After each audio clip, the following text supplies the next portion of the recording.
Olá, irmãos, graça e paz, bem-vindo a mais um vídeo aqui do canal.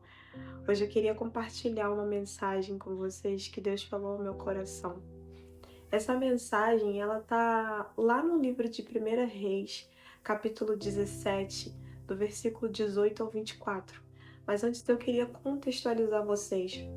No começo do capítulo 17, Deus ele manda que Elias vá falar ao rei Acabe que não choveria na terra durante os próximos anos, a não ser quando Elias dissesse. E depois de entregar essa palavra ao rei Acabe, Deus direciona Elias para que ele vá e se esconda a leste, próximo ao ribeiro de Querite. Só que por não chover, esse ribeiro, ele seca.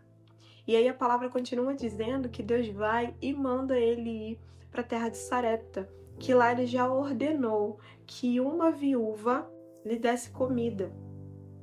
Só que ao chegar na casa dessa viúva, ele pede um pouco de água e depois quando ele vai pedir o pão, a palavra vai dizer que ela diz que não tem pão, senão um pouco de farinha e de azeite que ela está guardando para ela e para o filho dela e que ela vai preparar ali um alimento, né, um pão e vai para que ela coma, ela e o filho dela e depois esperem a morte somente e esperem morrer, porque eles não têm de onde tirar. E quando Elias chega na casa dela, Elias se depara com essa situação. Uma mulher que não tem nada. Só que Deus tinha o enviado até lá. Então ele diz: vá, prepare o pão e não se preocupe, porque assim te diz o Senhor. Enquanto não chover, o pão não vai faltar, não vai faltar a farinha na tua panela, nem o azeite, né, no seu jarro. Eu tô aqui parafraseando, não é como tá escrito, tá, gente?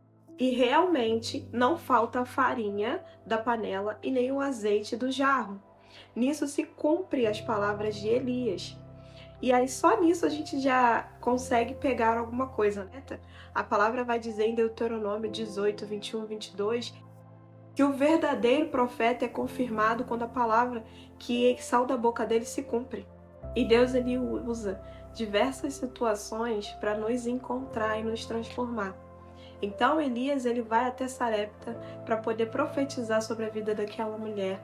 E a palavra que ele profetiza, ela se cumpre. Né? Então, em um tempo de impossibilidades, aquela mulher vive o impossível, ela experimenta do Deus do impossível. Só que aquela profecia, ela é provisória. É até que a chuva caia. Da mesma forma, Deus enviou o maná do céu. Ele seria um alimento que Deus dava ao seu povo dia após dia, somente na travessia do deserto, somente enquanto eles estavam no deserto. Quando eles entraram em Canaã, eles já iam viver da colheita da terra. Eles iam colher de uma terra que eles não araram, que eles não trabalharam, né? Eles iam entrar só para a colheita. Porque Deus, ele nos supre nas nossas necessidades.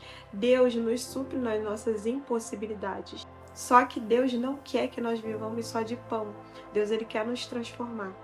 E a partir daqui, eu gostaria de deixar para vocês a mensagem que Deus falou ao meu coração, que está lá no livro de 1 Reis, capítulo 17, do verso 18 ao 24, e eu vou ler agora.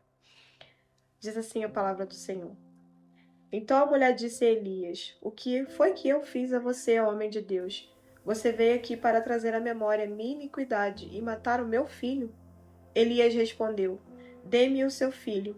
Ele o tomou dos braços dela e o levou para cima ao quarto, onde ele mesmo se hospedava, e o deitou em sua cama. Então clamou o Senhor e disse: ó Senhor meu Deus, por que afligiste também esta viúva, com quem me hospedo, matando o filho dela? E estendendo-se 3 vezes sobre o menino, clamou o Senhor e disse: ó Senhor meu Deus, peço-te que restituas a vida a este menino. O Senhor atendeu à voz de Elias. A vida foi restituída ao menino e ele reviveu. Elias tomou o menino e o levou do quarto até a casa. Entregou-o à mãe dele e disse: veja, o seu filho está vivo.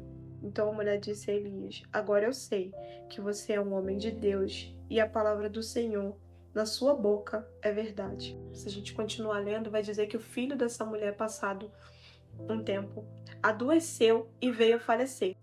Quando o filho dela faleceu, ela falou para Elias: para que vieste? Só para me lembrares da minha iniquidade. Então, assim, quando ela diz isso, ela está confessando um pecado. coração dela está sendo confrontado. Por quê? Elias representa a santidade, uma presença profética. E onde há a santidade, o pecado não se esconde. O pecado não permanece escondido diante da santidade. No último verso, a gente vai ver: agora eu sei que você é um homem de Deus e que a palavra do Senhor na sua boca é verdade. Ela reconhece e glorifica a Deus, porque não é sobre Elias, é sobre Deus na boca de Elias. Ela reconhece que as palavras de Elias são as palavras de Deus, e nisso a vida dela é transformada. Porque esses são os frutos de um profeta verdadeiro. Palavra que se cumpre, vida gerada, corações transformados e glórias a Deus. Porque a glória é de Deus, a glória não é nossa. Porque o pão ele é provisório, mas a transformação ela é eterna. O azeite e a farinha eram sinais, mas o alvo verdadeiro era o coração dela. Era transformar o coração, gerar a santidade e o reconhecimento que a palavra do Senhor é a verdade. Em João 6, Jesus vai dizer que ele é o pão da vida, que aquele que for a ele não terá mais fome. Porque o maná ele é provisório, mas Jesus ele é eterno, ele é o sacrifício perfeito que nós precisamos para ter a nossa vida transformada.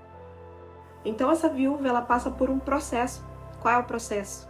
Ela passa pela fase da provisão, quando Deus provê mesmo num cenário impossível, né? Ela passa pela fase da santidade, porque a presença de Elias gera um confronto no coração dela, que expõe o pecado.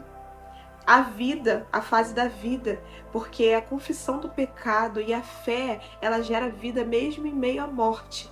E a glorificação a Deus, que é quando ela reconhece que a palavra de Deus é a verdade, através da vida de Elias.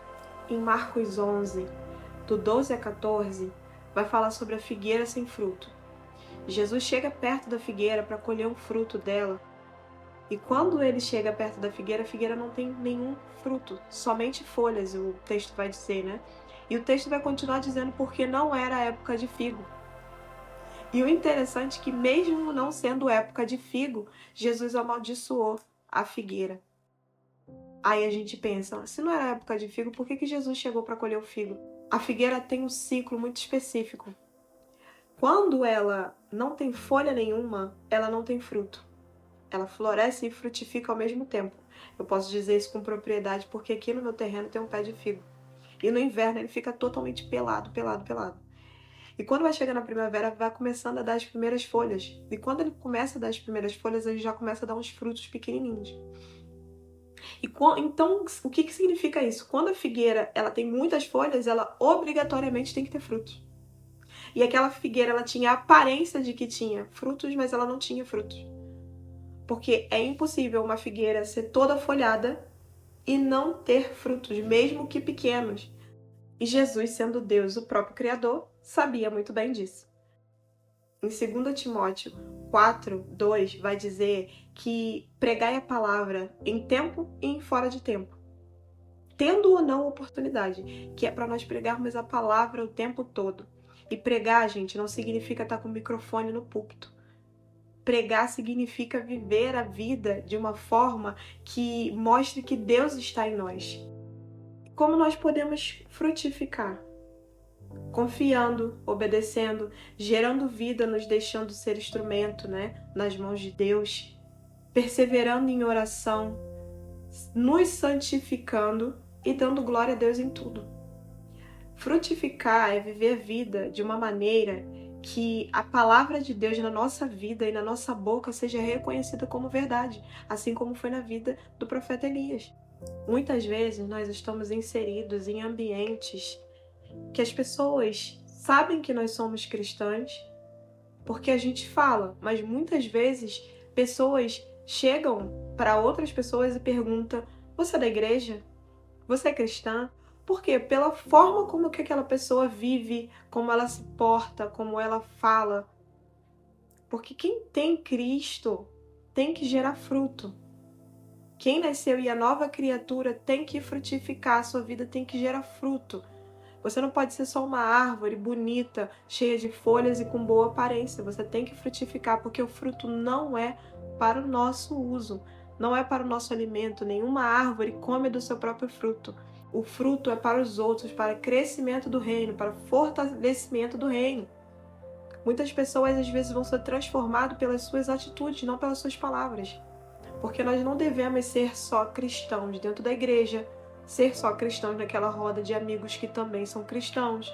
A palavra de Deus vai dizer, como eu disse em 2 Timóteo 4:2, pregue em tempo e em fora de tempo, com palavras, com a sua vida, com todo tipo de exortação, com longanimidade. É isso que a palavra diz. Ela está ensinando a gente a dar frutos sempre e pregar sempre, independente da situação. Eu espero muito que você tenha sido edificado como eu fui edificada. Essa mensagem me tocou profundamente. Como eu disse, muitas mensagens trazem essa passagem como o milagre da provisão e da ressurreição ali, né, do filho da viúva. Mas hoje o Espírito Santo resolveu ministrar diferente ao meu coração. E eu aprendi muito a partir disso, porque nós realmente precisamos frutificar, porque é isso que Deus espera de nós e é isso que o reino de Deus precisa. E se essa mensagem fez sentido para você, eu peço que você clique aqui embaixo no botão de gostei, porque dessa forma você indica para o YouTube que o que eu estou falando aqui é edificante e assim ele entrega esse conteúdo para mais pessoas. Compartilha com um amigo que está precisando ouvir essa mensagem, se inscreve no canal para não perder os próximos vídeos e até o próximo vídeo. Graça e paz.